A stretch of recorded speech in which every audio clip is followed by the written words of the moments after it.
SM Store, amanah dalam muamalah.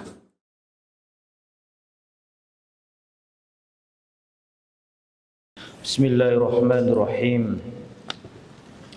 Assalamualaikum warahmatullahi wabarakatuh. Innal hamdalillah nahmaduhu wa nasta'inuhu wa nastaghfiruh wa na'udzu billahi min shururi anfusina wa min sayyiati a'malina.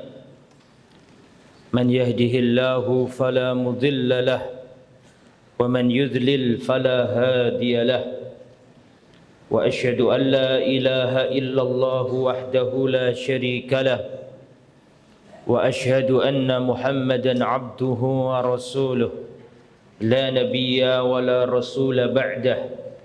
Allahumma salli wa sallim wa barik ala nabiyyina wa habibina Muhammadin wa ala alihi wa sahbihi wa man sara ala nahjihi ila yaumiddin, amma ba'd.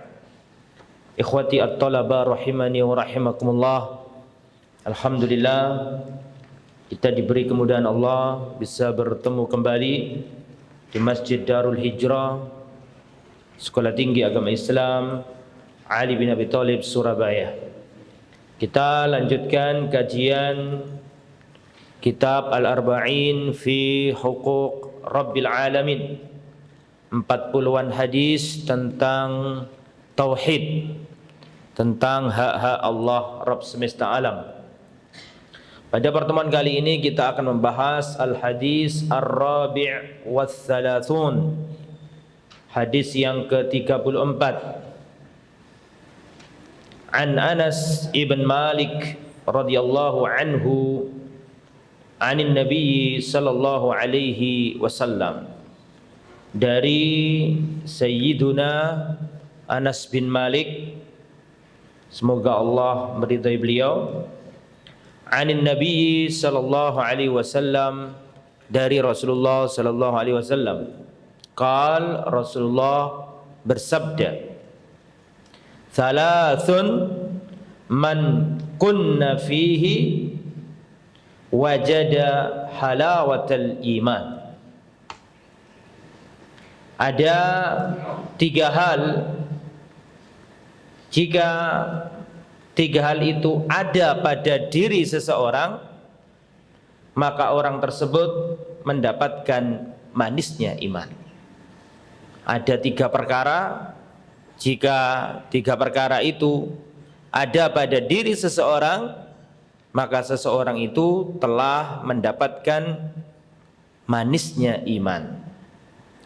Apa saja?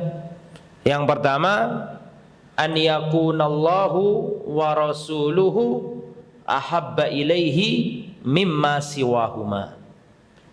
Yang pertama, hendaknya Allah dan Rasulnya lebih ia cintai dari pada siapapun selain keduanya. Jadi Allah dan Rasulnya lebih ia cintai dari siapapun selain keduanya. Itu yang pertama. Yang kedua, wa an yuhibbal mar'a la yuhibbuhu illa lillah. Yang kedua, mencintai seseorang, dia tidak mencintainya kecuali karena Allah. Jadi yang nomor 2 ini mencintai seseorang karena Allah, bukan karena hartanya, jabatannya, kedudukannya, bukan, tapi karena lillah, karena Allah.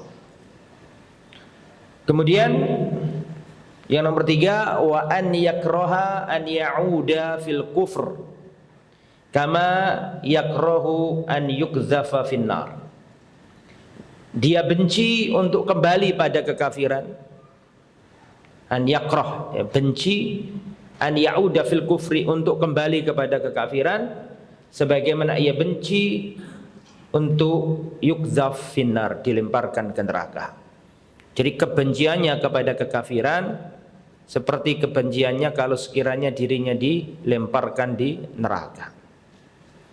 Muttafaqun alaih. Hadis ini Muttafaq alaih, rawahul Bukhari wa Muslimun. Ikhwatal iman, hadis ini diriwayatkan oleh As-Sahabiyul Jalil Anas ibn Malik radhiyallahu an. Dan Anas bin Malik termasuk minal muqarribin min Rasulillah. Anas bin Malik itu termasuk orang terdekat Rasulullah sallallahu alaihi wasallam. Ada kitab namanya kitab Asy-Syama'il Al-Muhammadiyah atau Syama'ilun Nabi.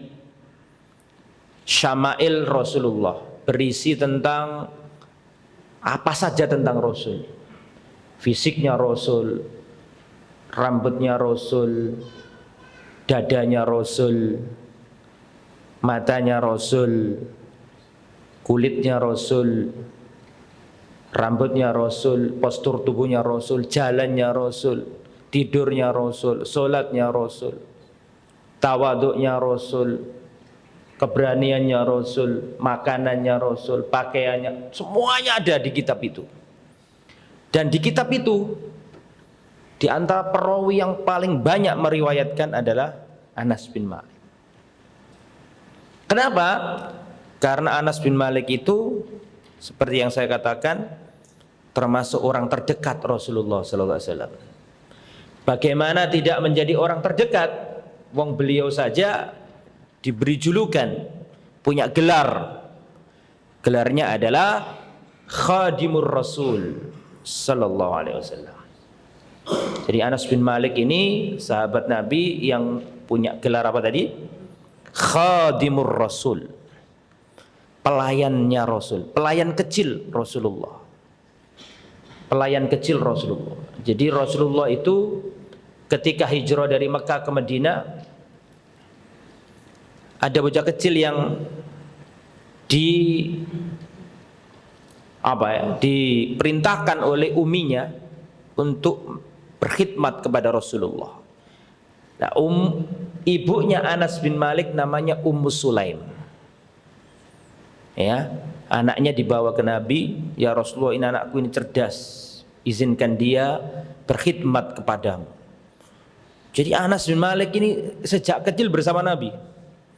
Jadi tahu bahasa Surabayanya, ngerti tetek bengeknya Rasulullah, ngerti seluk beluk detilnya Nabi, paham. Nah, ini tentang Anas bin Malik. Ketika safar bareng Nabi, ketika mukim bareng Nabi, tahu tidurnya Nabi, tahu makan kesukaannya Nabi, tahu makanan yang tidak disenangi Nabi, tahu bagaimana cara tidurnya Nabi, jalannya Nabi, duduknya Nabi, tahu tuh Anas bin Malik. Nah, makanya Anas bin Malik ini waktu kecil dibawa umiknya, terus, ya Rasulullah, jangan kau lupakan Unais, si Anas kecil, dalam doa. Terus didoakan Rasulullah. Di antara doanya adalah Allahumma aktsir malahu wa waladahu. Ya Allah, perbanyakkanlah hartanya dan perbanyaklah anak keturunannya. Dan dalam riwayat Anas bin Malik ini anaknya 100 lebih. Ada yang mengatakan 90 sekian lebih. Kemungkinan istrinya enggak satu itu. Ya, wallahu a'lam. Dan kaya raya, kena doanya Rasulullah SAW. Dan paling akhir, sahabat yang paling akhir wafatnya, Anas bin Malik. Seandainya kita cerita Anas bin Malik, mungkin satu pertemuan enggak selesai. Cuma ini sekilas saja supaya antum tahu. Anas bin Malik radhiyallahu anhu. Kemudian hadis ini memberikan faedah kepada kita bahwa iman itu punya rasa. Bahwa iman itu punya apa? Punya rasa. Dan rasanya itu apa? Manis. Makanya orang itu kenapa kok rela bangun malam? Ya, semua orang tidur terlelap. Dia bangun ambil wudhu, dia sholat, karena dia merasakan lazah manis. Jadi iman itu punya rasa, dan rasanya itu manis. Makanya ahli ibadah itu merasa yatalazzazun, mereka berlezat-lezat dengan ibadahnya karena manis. Ya. Dan lazza itu ada 3 ya jemaah. Uktubu. Kelezatan itu ada 3. Yang pertama adalah al-lazzah al-bahimiyah. Kelezatan yang dirasakan oleh manusia, tapi hewan-hewan pun merasakannya. Al-lazzah al-hayawaniyah atau al-lazzah apa tadi? Al-bahimiyah. Kelezatan yang dirasakan oleh manusia, tapi hewan-hewan pun bisa merasakannya. Nah, kelezatan yang dirasakan hewan itu apa? Lezat makan, lezat kawin, gitu? Makan, minum, kawin, mangan enak, tidur enak, kawin enak. Itu hewan, itu hewan itu. Ini lazzah al-bahimiyah. Boleh nggak kita cari 3 lazzah ini? Atau kelezatan model bahimiyah. Enak makan, enak tidur, enak kawin, enak istirahat. Yaitu kenikmatan dalam pikirannya hewan. Enak itu apa sih? Enak itu enak makan, enak tidur, enak kawin. Itu hewan itu. Lah kita manusia, kalau di dunia ini yang dikejar orientasinya adalah enak makan, enak tidur, enak kawin, gak usah sekolah. Kambing pun dikasih sama Allah. Ya, makanya antum mau cari apa? Mau cari lezat yang bagaimana? Kalau kelezatan yang pertama ini yang antum cari, gak usah sekolah. Hewan pun dijamin sama Allah, dikasih sama Allah. Apa pernah tahu antum kambing datang kuliah gitu? Tapi dia enak tidur, enak makan, karena ya itu memang enak bagi dirinya, ya itu gak ada yang lain. Yang penting ada rumput dimakan, tidur, kawin, di situ enak bagi hewan, gak ada yang lain. Lah, silakan cari kenikmatan yang model begini, tapi kelas Anda masih yaitu kelas hewan. Nah, itu kelezatan yang pertama. Yang nomor 2, al-lazzah asy-syaitoniyah. Al-lazzah asy-syaitoniyah. Kelezatan yang dirasakan oleh manusia, tapi syaitan pun merasakannya. Jadi kalau kita mencari kenikmatan seperti ini, ya setan juga mau gitu. Apa ladzat syaitoniyah? Kelezatan ketika bermaksiat. Ketika orang berzina dan menikmati perzinahan, menganggap itu adalah sebuah kenikmatan, ya memang nikmat. Walakin hadhihi ladzat syaitoniyah. Nikmat rokokan, nikmat narkoba, nikmat minuman keras, nikmat zina. Apakah zina itu nikmat? Nikmat bagi orang yang mencarinya. Apakah minuman keras itu nikmat? Nikmat bagi orang yang memang mencarinya. Tetapi ketahuilah, ini adalah ladzah apa tadi? Syaitoniyah. Kalau ente mau cari nikmat seperti itu, ya memang nikmat, tapi ini nikmat dalam parameternya syaitan. Yang nomor 4, sengaja saya salahkan untuk konsentrasi apa tidak. Yang nomor 3 adalah al-lazzah al-malakiyah. Kelezatan yang tidak bisa dirasakan oleh hewan, tidak bisa dirasakan oleh syaitan, tapi kelezatan dirasakan oleh para malaikat. Kelezatan apa? Kelezatan, ya ini contohnya yang nomor yang kita bahas ini. Kelezatan apa? Iman. Lezat sholat malam, lezat bisa berbakti kepada orang tua, lezat bisa duduk di majelis ilmu. Banyak loh orang itu tidak diberi Allah kelezatan dalam menuntut ilmu. Dia hadir sholat jamaah, tapi untuk duduk tidak bisa, karena menurut dia ini nggak lezat. Paham maksudnya? Ada orang yang bisa sholat jamaah tapi nggak bisa duduk untuk mendengarkan. Kenapa? Bagi dia ini nggak lezat, ini nggak nikmat, nggak asyik, nggak enak. Lah, ini adalah lazzah al-malakiyah, kelezatan yang dirasakan oleh orang-orang beriman, sebagaimana kelezatan dirasakan oleh malak para apa malaikat? Para malaikat. Nikmat bermunajat kepada Allah di tengah malam. Nikmat berbakti kepada orang tua, nikmat duduk di majelis ilmu. Ini nggak bisa, hewan disuruh datang di sini nggak bisa, syaitan pun nggak bisa. Ya mungkin bisa tapi ngantuk misalnya. Gitu. Hati-hati yang ngantuk ini ya. Insya Allah nggak ada ya. Nah itu. Nah kembali ke materi, termasuk iman. Iman ini punya lazah. Iman ini punya apa? Punya lazah, punya kelezatan, punya manis. Lah menurut hadis ini, orang yang bisa merasakan lezatnya iman, itu manisnya iman, kalau dalam dirinya ada 3 hal. Sudahkah 3 hal itu ada pada diri kita?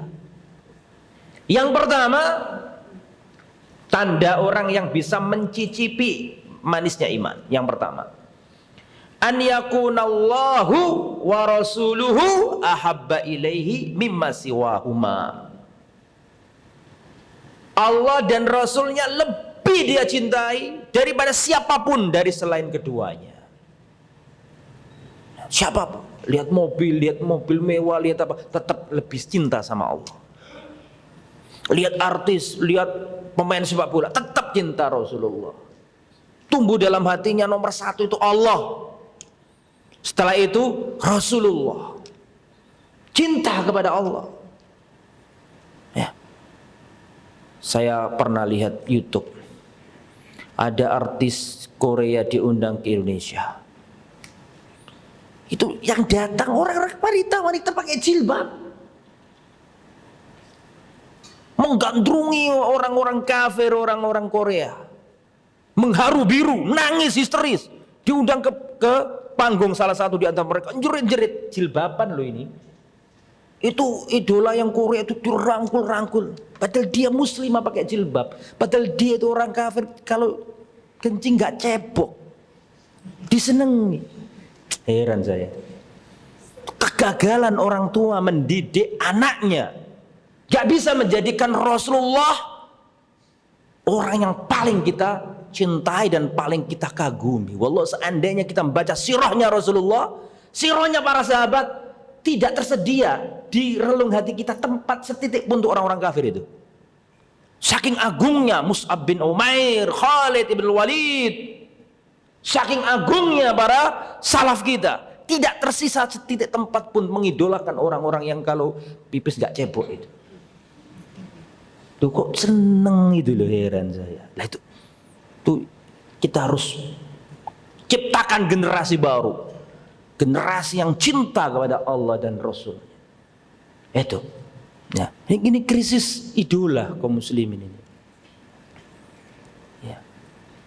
Ada juga ikhwan-ikhwan yang kajian, datang ke kajian saya di beberapa tempat Surabaya, terus surat kertas datang, pertanyaan, Ustadz, bagaimana hukumnya seorang akhwat yang sudah ngaji jilbab besar tapi senang dengan artis-artis Korea? Itu kan, Mas ya, betul sudah ngaji itu. Daneo sih nggak ngaji, apalagi yang nggak ngaji. Nah ini nih, harusnya ayyakunallahu wa rasuluhu ahabba ilaihi mimma siwahuma. Nggak ada tempat untuk mereka, nggak ada. Makanya harus anak-anak kita didik. Ajarkan kepada anak-anakmu tentang Rasul, Abu Bakar, Umar, Utsman, Ali, sebagaimana kau ajarkan kepada anakmu qul huwallahu ahad. Agar anakmu itu dalam kesehariannya dinaungi orang-orang besar yang ada di hadapan mereka, dan laki-laki, para manusia-manusia laksana gunung dalam kekokohan iman. Zaman telah berubah, Pak. Kita dulu zaman kecil itu main pedang-pedangan, main pukul-pukulan di sawah, sekarang tiktokan semua, joget-joget. Itu umat Islam ikut gitu loh. Sedih kita ini. Ya. Ini harus semangat kita untuk mengikuti Allah dan Rasulnya. Bagaimana cara kita mencintai Allah? Bagaimana cara kita mencintai Allah? Semua orang ngaku cinta Allah, gitu? Iya tak? Semua orang ngaku cinta Allah. Tapi bagaimana cara kita mencintai Allah? Kul in kuntum tuhibbunallah, katakan Muhammad kepada umatmu, in kuntum tuhibbunallah, kalau kalian cinta Allah, fattabi'uni, ikutilah aku. Jadi kita ini cinta Allah apa enggak? Realisasinya adalah kata Nabi apa? Fattabi'uni, ikutilah. Jadi kalau cinta Allah, ikutilah Rasul. Bagaimana cara mengikuti Rasul? Pertemuan kemarin sudah saya jelaskan 4 hal, masih ingat kan? Ta'atuhu tasdiquhu fima akhbar, ta'atuhu fima amar, wajtinabu ma naha anhu wa zajar. Terus yang nomor terakhir, nomor 4, wa an la yu'badallah illa bima syara', dan itu sudah kita jelaskan.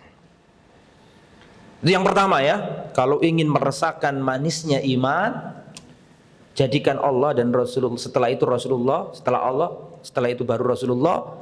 Tidak ada yang kita cintai melebihi keduanya. Tuh.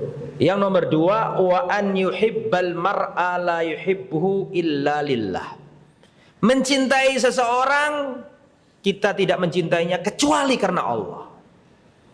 Bukan karena ini orang kaya saya berteman sama dia, bukan karena dia ini seorang pejabat saya berteman sama dia, saya berteman karena dia karena embel-embel duniawi. Lah, tapi kita berteman karena Allah. Dan berteman karena Allah itu luar biasa. Ya, sering saya sampaikan ya jamaah di tempat ini, di depan para tulab, bahwa berteman sama orang baik itu luar biasa. Kan ada hadisnya itu.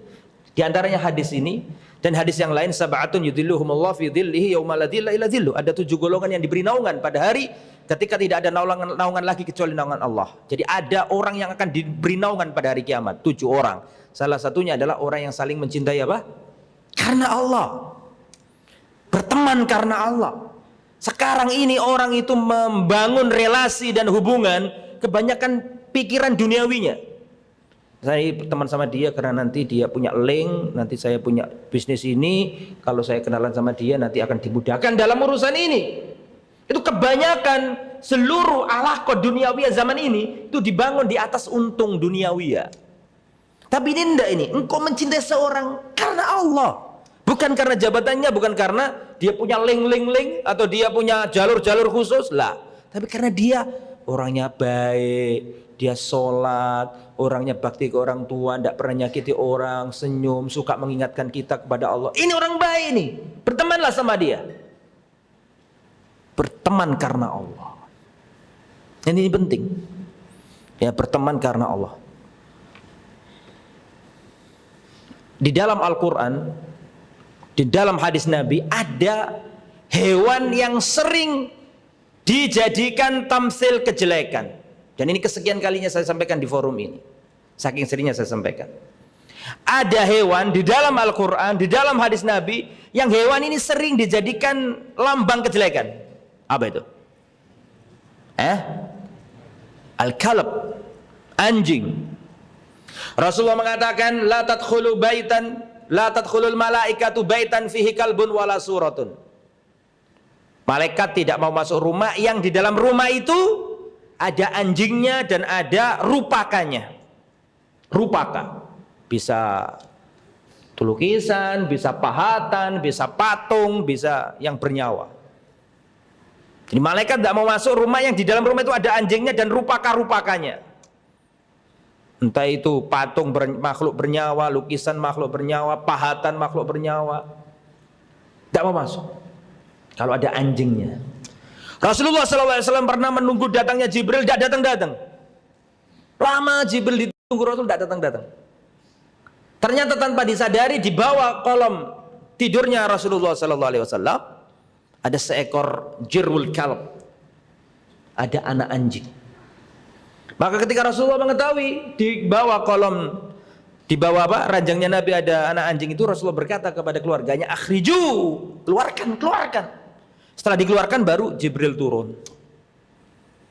Rasulullah fima makna berkata kepada Jibril, ya, lima ta'akharta, kenapa engkau terlambat wahai Rasulullah, utusannya Allah?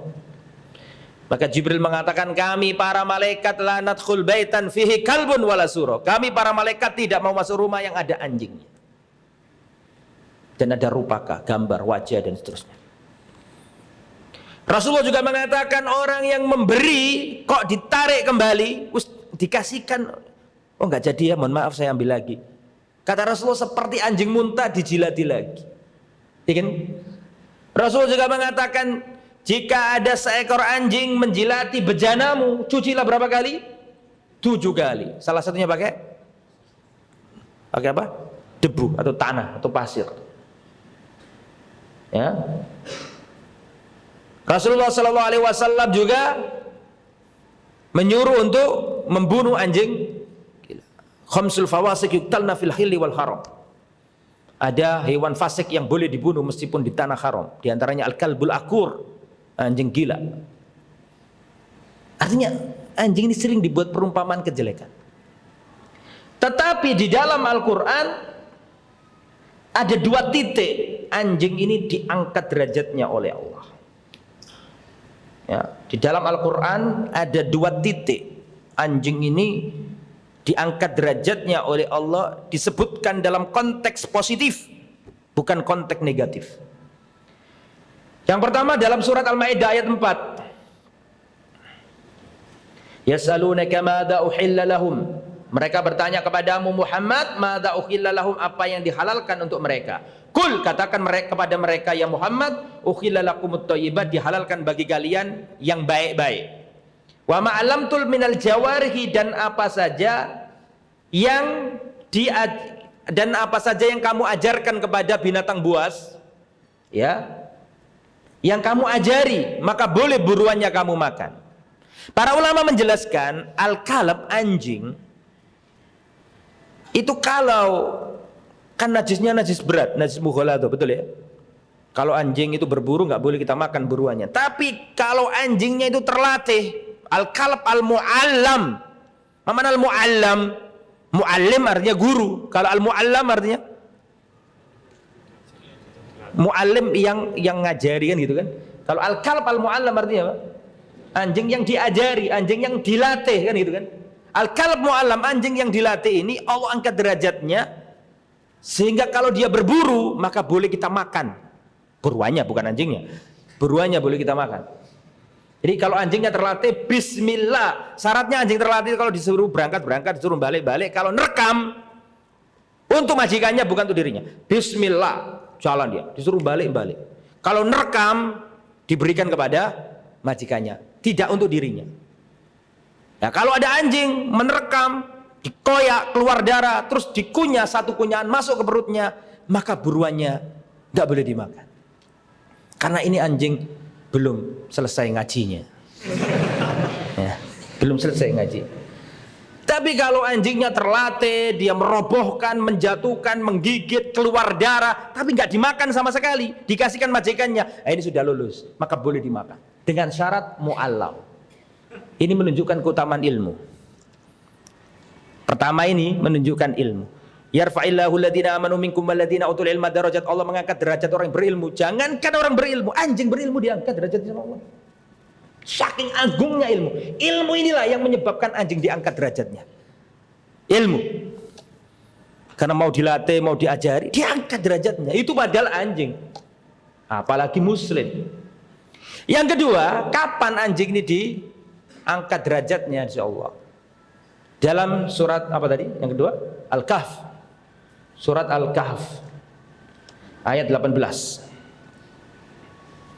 Wa tahsabuhum aiqadun wa hum rukud. Engkau mengira bahwa Ashabul Kahfi itu tertidur? Tidak. Maaf. Tahsabuhum aiqadun, engkau mengira Ashabul Kahfi itu dalam keadaan terjaga. Wa hum rukud, padahal mereka dalam kondisi apa? Tidur di dalam gua. Ya, terus di ayat situ diterangkan wa kalbuhum basitun diraihi bil wasid. Dan anjingnya Ashabul Kahfi itu ada di mulut gua. Basitun diraihi, membentangkan kedua lengannya ada di mulut gua. Ini anjing wakal buhum basitun diraihi. Ini anjing disebutkan dalam kisah Ashabul Kahfi tidak dalam kata celaan, tidak ada celaan sama sekali untuk anjing di situ. Wakal buhum disebutkan dan anjingnya Ashabul Kahfi dicantumkan dalam konteks positif. Dalam konteks mengabarkan bahwa dulu ada orang-orang soleh berteman sama seekor anjing. Tidak disebutkan kejelekannya anjing sama sekali di sini. Diangkat derajatnya, bahkan Allah tidak ingin anjing ini dilupakan. Mana buktinya? Allah syariatkan, Rasul syariatkan setiap malam Jumat orang Islam suruh baca Al-Kahfi. Setiap malam Jumat orang-orang yang saleh tergerak lisannya membaca wakal buhum dan anjingnya ashabul, selalu dibaca, selalu diiling-iling, selalu diingat ceritanya. Loh, apa keistimewaannya anjing ini kok sampai dijadikan tamsil dan selalu dibaca oleh kaum muslimin, dan anak kecil pun paham bahwa dulu Ashabul Kahfi punya anjing, ya kan? Sejak kecil sudah diajari kayak gitu. Abadi dia bersama Al-Quran. Kenapa? Berteman sama orang soleh. Jadi kalau ingin diangkat derajatnya oleh Allah, dua hal. Tuntutlah ilmu setinggi mungkin. Dua, bertemanlah orang baik. Jangankan antum orang muslim, ini anjing loh, Allah angkat derajatnya gara-gara dua hal. Apa yang pertama tadi? Ilmu, mau diajari, mau dilatih. Yang kedua apa tadi? Berteman sama orang soleh. Nah itu. Orang soleh itu apa Ustaz? Siapa orang soleh itu? Orang soleh, ya orang soleh. Ya. Gak mesti profesor doktor, gak mesti ustadz, gak mesti kiai, gak mesti tuan guru, gak mesti tengku, tuanku, gak mesti. Tapi orang soleh adalah orang soleh. Orang yang sholat tepat waktu, yang selalu menolong orang yang susah, tawadhu, bantu orang lain, menegakkan sunnah Nabi, menegakkan yang wajib-wajib, berbakti sama orang tua. Ini orang soleh, meskipun dia tidak terkenal, meskipun dia gak punya jabatan, meskipun dia gak punya atribut keagamaan, dia orang soleh. An yuhibbal mar'a la yuhibbu illa lillah. Ada orang ini kerjaannya ini pas-pasan secara ekonomi, tapi orangnya baik, sholat 5 waktu gak pernah telat, bakti sama orang tua. Senengilah orang itu. Bertemanlah karena Allah, bukan karena jabatannya. Saya ceritakan ya. Dulu ada seorang ulama terkenal di kota Madinah. Terkenal, kecuali yang tidak kenal. Namanya Al-Imam Ibnul Munkadir. Al-Imam Ibnul Munkadir. Al-Imam Ibnul Munkadir ini ulama kota Madinah pada zamannya.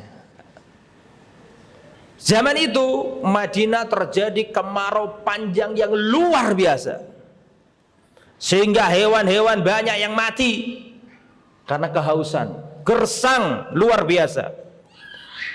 Maka penduduk kota Madinah melaksanakan sholat istisqa. Mereka sholat istisqa, tapi tetap gak turun hujan. Penduduk kota Madinah sholat istisqa, tetap gak turun hujan. Akhirnya Al-Imam Ibnul Munkadir merasa terpanggil karena beliau adalah seorang ulama di zamannya. Maka dia berazam dan berhazm, nanti malam aku akan menyendiri di Masjid Nabawi, aku akan sholat seikhlas-ikhlasnya, berdoa kepada Allah agar Allah turunkan hujan. Karena kritis kondisi Madinah pada waktu itu. Maka di malam hari Al-Imam Ibnul Munkadir datang ke Masjid Nabawi pelan-pelan, jangan sampai diketahui orang, saking pinginnya ikhlas karena Allah. Pengen bener-bener netes hujan dan tergerojok hujan dari langit. Pelan-pelan, jangan sampai ketahuan. Dia mencari tempat yang sudut-sudut yang paling sepi di Masjid Nabawi. Ternyata kedahuluan orang. Sudah ada orang sholat di situ. Dan orang ini berdoa, didengarkan sama Al-Imam Ibnul Munkadir. Peteng gak kelihatan, zaman dulu udah ada listrik. Gak ada, becak aja gak ada zaman itu. Ya maka didengarkan doanya orang yang berdoa tadi. Ya Allah, Allahumma ya Rabbi, sesungguhnya penduduk kota Nabimu tertimpa kemarau panjang dan mereka sudah melaksanakan sholat istisqa, tapi belum juga engkau turunkan hujan ya Allah, maka aku bersumpah atas namamu ya Allah, turunkan hujan pada malam hari ini. Ini kalau nggak turun hujan bayar kafarat orang ini. Kalau nggak turun hujan bayar kafarat orang ini. Karena dia apa? Sumpah. Maka didengarkan sama Imam Ibnu Munkadir. Maka belumlah orang ini menurunkan tangannya, langsung terdengar suara guntur dan halilintar. Dan terjadi hujan yang sangat deras. Terheran-heran Imam Ibnu Munkadir ini. Siapa ini orang ini? Luar biasa. Doanya langsung menggetarkan, atau doanya didengar oleh Allah Subhanahu wa taala. Turun hujan deras. Akhirnya orang ini berdoa kepada Allah sampai subuh. Setelah subuh dia masuk ke barisan. Al-Imam Ibnu Katsir berazam, saya harus tahu siapa laki-laki ini. Setelah sholat subuh keluar, ditututi di bawahnya, di belakangnya kehilangan jejak dan nggak tahu siapa laki-laki itu. Besoknya Imam Ibnu Munkadir datang lagi malam hari lagi di Masjid Nabawi dan kedahuluan lagi sama orang itu. Imam Ibnu Munkadir berazam, kali ini aku nggak boleh kelewatan, aku harus tahu laki-laki ini. Setelah salat subuh dibututi, dia masuk ke rumah salah seorang penduduk. Oh, sudah tahu rumahnya. Akhirnya Imam Ibnu Katsir datang ke orang itu. Ketika waktu lain ya nggak mungkin kan pagi-pagi datang ke rumah orang. Yang penting sudah tahu rumah orangnya. Terus bertamu Imam Ibnu Katsir. Mengetuk pintu dan mengucapkan salam, assalamualaikum. Maka dibuka. Ketika dibuka, alangkah terherannya Al-Imam Ibnu Katsir. Ternyata orang tersebut adalah imam siapa kira-kira? Imam siapa? Ternyata bukan imam. Ternyata beliau adalah seorang penjahit sol sepatu di pasar. Nggak dikenal oleh orang. Orang nggak tahu siapa dia itu.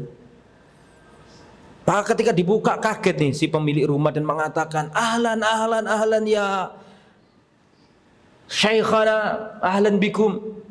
Suruh duduk, ahlan ahlan wa marhaban, tafadhal. Kata Imam Ibnu Katsir, bukankah anda yang kemarin malam berdoa di Masjid Nabawi, terus langsung Allah turunkan hujan lebat karena doa anda? Apa kata orang ini? Marah langsung. Dari tadi ramah, ketika disebut ini langsung marah. Dan mengatakan, da'ni wa rabbi wa ibadati, tinggalkan urusanku dan Tuhanku dan ibadahku, jangan kau ikut campur dalam ibadah.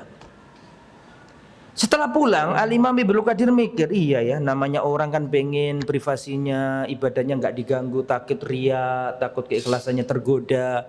Dia ngerti, dia merasa bersalah, beliau ingin minta maaf. Kembali ke rumah itu, mengetuk pintu, mengucapkan salam, tidak dijawab sama sekali. Akhirnya tetangganya datang dan mengatakan, wahai imam, wahai guru kami, si fulan ini, pemilik rumah ini, sejak kemarin ketika anda berkunjung ke rumahnya dan anda pulang, dia langsung mengemasi seluruh barangnya dan pergi dan tidak pamit kepada kita. Al-ikhlas, ma'a'dham al-ikhlas. Gak dilihat sama man, gak tahu orang siapa ini orang. Mungkin gak punya titel, gak punya. Inilah kata Rasul, inilah benar kata Rasulullah. Ya, perhatikan, rubba ash'asa aghbar madfu'in bil abwab walakin law aqsama 'ala Allah la abarrah. Bisa jadi seorang hamba itu ash'as, rambutnya kucel, aghbar, pakaiannya berdebu. Rambutnya acak-acakan, pakaiannya berdebu. Madfu'in bil abwab, kalau ada di depan pintu langsung ditutup, nggak ada orang mempersilakan dia masuk. Saking nggak dianggapnya. Walakin law aqsama 'ala Allah la abarra. Tapi kalau dia bersumpah atas nama Allah, Allah mengabulkan doanya. Karena Allah nggak mau dia bayar kafarat. Ada di antara hamba itu seperti itu. Ya, jadi mikyas kita, ukuran kita menganggap orang itu baik bukan karena titelnya, bukan karena jabatan atau gelar sosialnya, tapi orang soleh adalah orang soleh. Seperti kisah Julaibib yang ma'ruf yang antum sudah sering dengar itu. Sudah tahu kan kisahnya Julaibib, seorang sahabat Nabi yang sahabat lain loh nggak mikiri, tapi Rasulullah mikiri. Ya, seorang sahabat Nabi namanya Julaibib. Julaibib ini kalau nggak datang di tempat nggak ada yang tanya, dan kalau terlambat nggak ada yang nunggu. Paham maksudnya? Nggak dihitung, layuk tabar. Faham tuh mengalami? Faham tuh? Tapi suatu saat Rasulullah bertanya, "Aina Julaibib?" Loh, para sahabat kaget. Loh, gelai Julaibib Rasulullah. Para sahabat bahkan nggak gelai Julaibib, nggak nyari Julaibib. Tapi Rasulullah cari. Di mana Julaibib kok nggak kelihatan? Para sahabat kaget, loh kok cari Julaibib? Para sahabatnya nggak. Ini Julaibib kalau nggak hadir di apa? Majelis, nggak ada yang nyari. Kalau terlambat, nggak ada yang nunggu. Ya, tapi Rasulullah tanya, mana Julaibib? Karena Rasulullah senang sama sahabat itu. Ya, sampai para sahabat heran. Itu tadi karena Rasul mencintai orang bukan karena Khalid bin Walid itu orang hebat, ini orang biasa. Julaibib ini mungkin dianggap orang biasa gitu, tapi Rasul mencintainya. Ya, itu menunjukkan persahabatan karena Allah. Seandainya persahabatan bukan karena Allah, rugi Rasulullah bersahabat sama Bilal itu. Udah jelek, hitam, nggak punya jabatan, nggak punya kekuatan, budak. Tapi fillah, karena Allah. Bahkan Rasulullah mengatakan, ya Bilal tolong kabarkan kepada aku, kok bisa aku itu tadi malam tahu kamu ada di surga, bunyi suara kakimu di surga, hitam legam. Ya, bahkan peneliti Barat mengatakan semua semua para nabi tidak rasis, tapi Muhammad itu bukan sekedar tidak rasis, tapi anti rasis. Rasulullah tidak sekedar tidak rasis, tapi Rasulullah itu apa? Beda loh, tidak rasis sama anti rasis itu. Tahu bedanya? Tidak rasis itu pasif, paham? Tapi kalau anti rasis berarti Rasulullah memerangi rasisme, bisa dipahami. Rasulullah SAW mengatakan la fadla li arabiyyin ala jami'in illa bittaqwa. Tidak ada keutamaan orang Arab atas orang non Arab kecuali takwa. Tidak ada keutamaan orang putih atas orang hitam kecuali takwa. Tidak ada yang ngomong kayak gitu di abad itu loh. Ketika PBB belum ada hak asasi manusia, Rasulullah sudah 14 abad yang lalu sudah menanamkan itu. Karena fillah, berteman karena Allah. Rasulullah SAW punya cucu yang ganteng putih, wajahnya mirip Nabi. Siapa namanya? Al-Hasan, wajahnya mirip Nabi. Bahkan Abu Bakar mengatakan Hasan ini lebih mirip Rasul daripada mirip Ali, lebih mirip Rasulullah daripada mirip Ali. Kata Abu Bakar nih, saking miripnya Al-Hasan dengan siapa? Rasulullah. Wajahnya putih bersinar-sinar di pangku nih.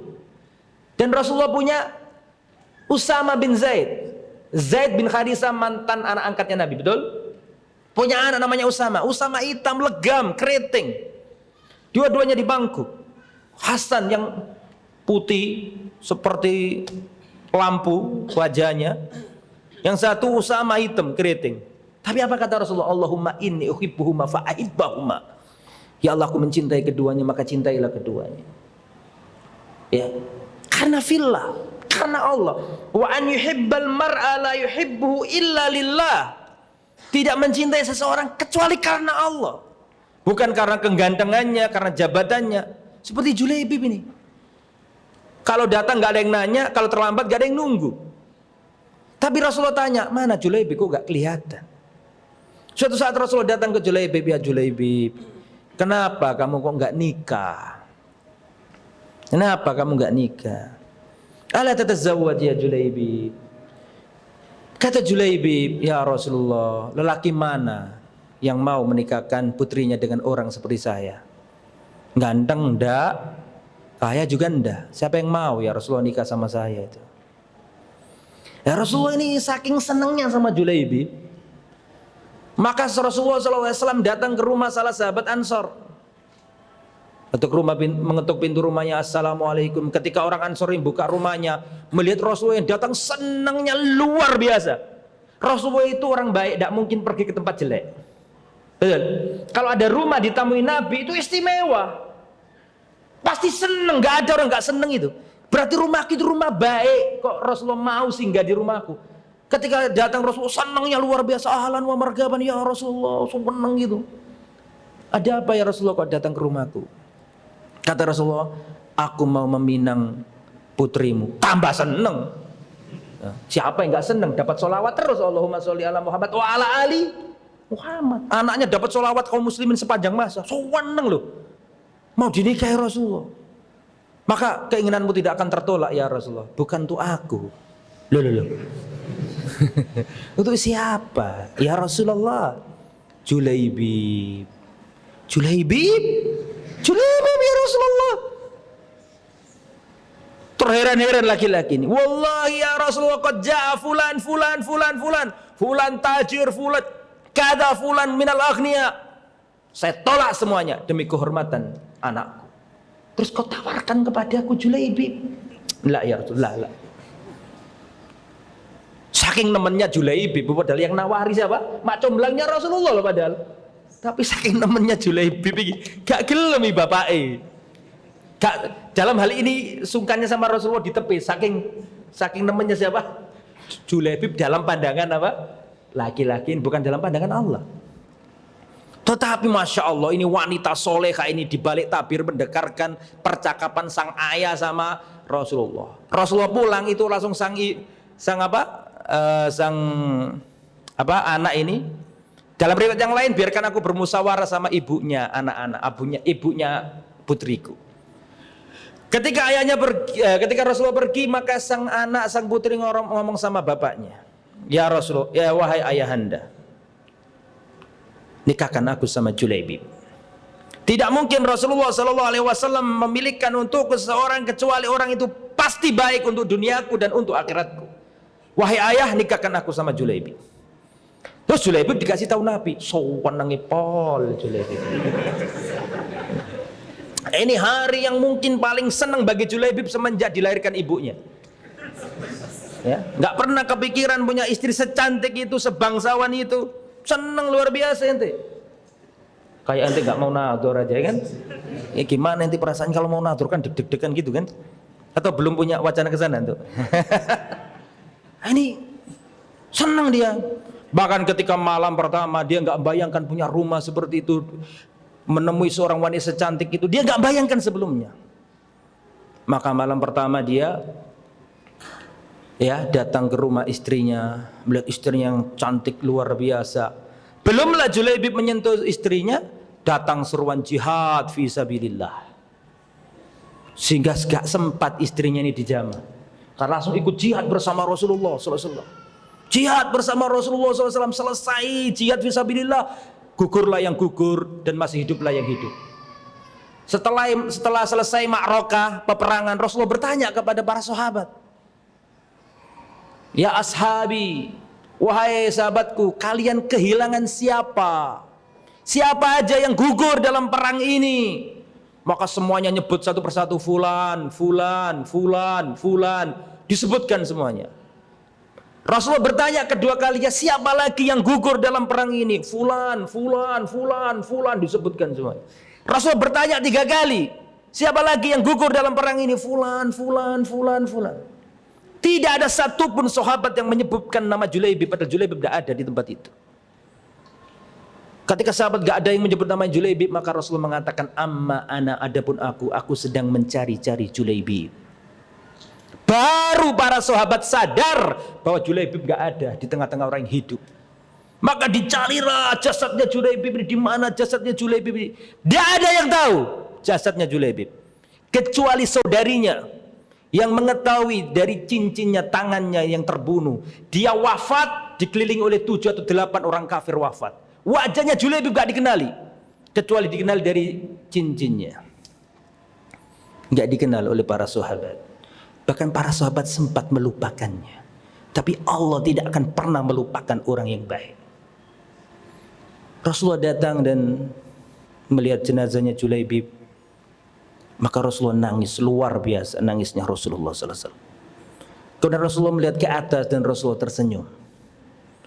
Ditanyakan kepada Rasulullah, ya Rasulullah, engkau melihat jenazahnya Julaibib kemudian engkau menangis, dan engkau melihat ke atas engkau tersenyum.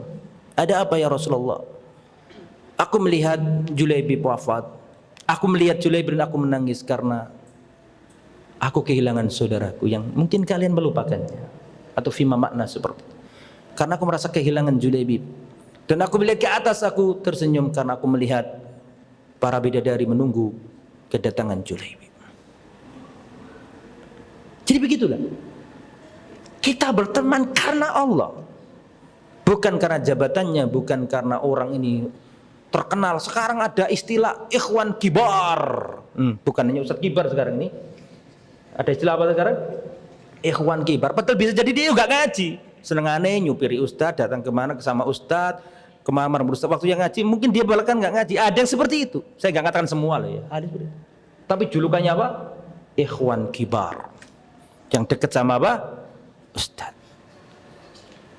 Jadi berteman bukan karena ini adalah punya strata sosial tinggi, tapi berteman karena Allah. Ya. Biasanya setelah saya selesai kajian, saya ditanya sama jemaah, Ustadz, terus istrinya Julaibib gimana kelanjutannya? Wallahu a'lam bishawab. Itu yang bisa disampaikan pada pertemuan ini. Semoga apa yang disampaikan bermanfaat. Subhanakallahumma bihamdika asyhadu an la ilaha illa anta astaghfiruka wa atubu ilaik. Assalamualaikum warahmatullahi wabarakatuh.